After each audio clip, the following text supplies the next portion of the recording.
You're set on joining and you want to serve, this video is going to be for you. So it's all about serving in 2024 and why I still think it's an absolute awesome idea. This is coming from a guy who's serving, been in 18 years now, and I'm going to give it to you from my voice of experience and from boots on the ground, not just using statistics and all the rest of it.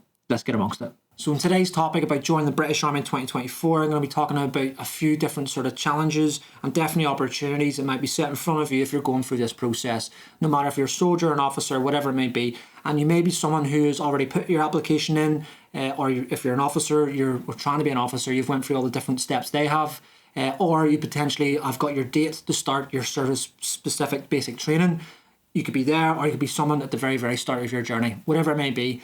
Big, massive thumbs up to you, because you're the ones who are taking the steps to sort of action and actually do exactly what you're set out to do. And that is 100%, like, I would probably say one of the most difficult things to do, because there's a lot of other people out there who are your sort of dreamers and who like to romanticize on what service life is and wearing the uniform and doing all the rest of it, whatever they've seen in movies or TV series, whatever it may be, and they never actually get to put their application in, but they rather voice it around their sort of friends, family, boyfriends, girlfriends, or they do go to training and last probably a day or 2 days and realise that it's a lot different than what it is in a video game or on TV. So to use or taking these actionable steps, massive, massive shout out to you. And it's a big thing, and it is, no matter what anyone else says throughout these kind of times, I do think it's pretty important and it's a pretty good thing to step up and serve for your country. So if you are someone who doesn't like, just serving your country isn't the motivating factor, isn't the only motivating factor, then I'm going to talk about a few other little motivators that potentially might fall into your category and get you going. Different roles in the army, you need to really close your eyes and think like, what is a soldier? So if you've got zero experience, close your eyes now and try and think about what is a soldier. As soon as you say soldier, what comes to the forefront of your mind? Is it someone covered in cam cream? They've got the sort of radio coming across the mouth. You know, they're climbing up the wall. They're going through with night vision and all the rest of it to clear rooms and buildings and all the rest of it. Yep. Well, we do that. Infantry will do that to an extent. But some of the stuff that you see dramatised on TV and stuff where they're like jumping in and doing all this kind of stuff, that is like reserved obviously to special forces. And that's a whole nother video in itself for very high achievers who want to get amongst it. But the army has a lot more to offer. So you've got to really sit down for your decision-making process and think about what do you want out of the military. Now, people and recruiters will sit down and they will tell you if you want to go like engineering, logistics, all, you know, artillery, the whole other aspects of the army, that you will do the what the infantry do as well. You will, to an extent, because everyone needs to go through basic training. I think of all the training establishments, the basic training chunk is your first sort of 10-ish weeks. And then the infantry up in ITC Catterick, then because you're staying there for a bit longer, your second half then is your phase 2 infantry training.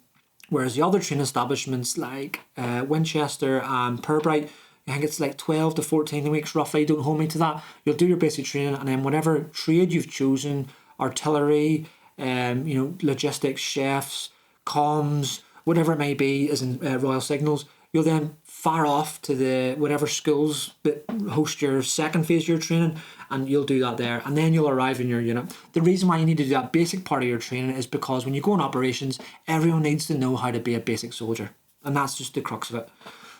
So you need to start thinking to yourself, what do you actually want out of that? Because just doing all the room clearance and all the stuff that the infantry does isn't for everyone, and maybe that isn't enough to motivate everyone, because there is a lot of high-tech stuff out there. In the artillery, you can do all the UAV stuff. It's a massive thing now with all the sort of drones and all that kind of stuff. You can go into sort of the Royal Signals, and they have loads of different branches within them where you can get really into the depths of all the electronics and the communication systems and all the rest of it. You've got the int core, so the intelligence, if you want to do all the sort of sneaky peeking and sort of analysing and using sort of computers to the absolute high level of what they can be, which I'm not even going to try and say that they do because I don't know. Or you can do the medical core where you can go in and learn how to take care of life, preserve life. That's not just on the battlefield, as in dealing with soldiers who have got massive wounds and stuff. You could be on a humanitarian aid mission. You could be just on other missions where you're attached to a certain unit.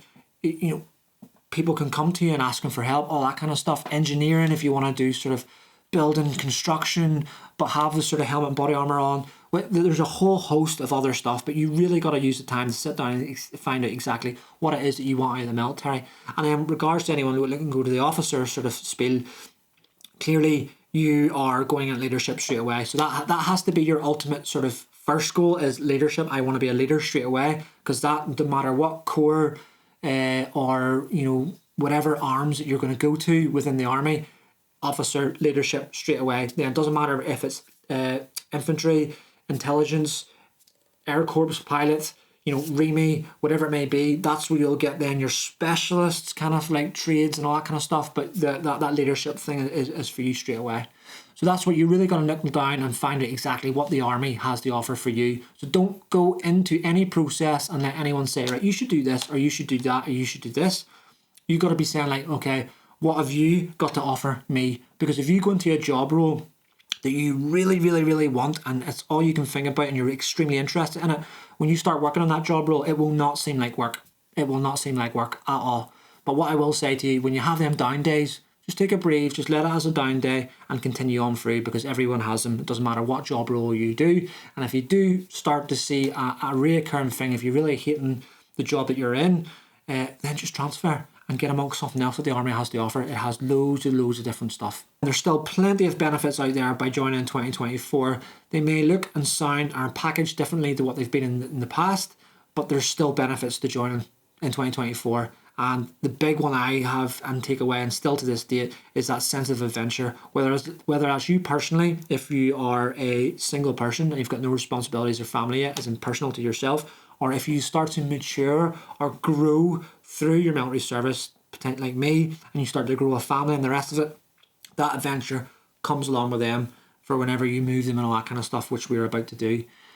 Your personal growth, you're going to grow as a person. It doesn't matter how much experience you've had out in Civvy Street, so in the civilian area before you've come in, you will grow in some shape or form while you're in, whether that be your physical aspects, you get physically fitter, you take up a sport, whatever it may be, or your mental or your confidence, whatever it may be, you're going to grow. If you apply yourself to your career, so you're one of them positive contributors and you do everything you need to do, you will grow the way it's intended to. You'll be put into scenarios where some of your civilian counterparts or peers just won't have the opportunity to get in front of people or do what we do, and you will grow exponentially in all aspects, mentally, physically, and just as a person. And then the big thing, which I like to do, and I'm proud of it, and I know it's something that you get sort of bashed on quite a lot here, but it's serving for the country. I still, to this day, I just get a really massive sense of like pride serving for the country. Like I said about all sort of previous operations, it doesn't matter what they look like. Whenever I'm on an operation, whether it's a peacekeeping operation or it's a high-level kinetic operation, whenever you're right at the front and you're about to land or drive or go wherever you're going, there's that kind of feeling where the whole of the country is all the way back here, and then you're the most further forward that there can be. It's kind of that kind of weird kind of feeling, and you feel like an ambassador there, an ambassador for the country then. So it's just that sense of pride, and maybe it's sort of slowly filtering away as the generations grow. I'm not sure. I'm not generation bashing, but definitely if you're someone who feels like that's still important, it's still there, you will 100% get that.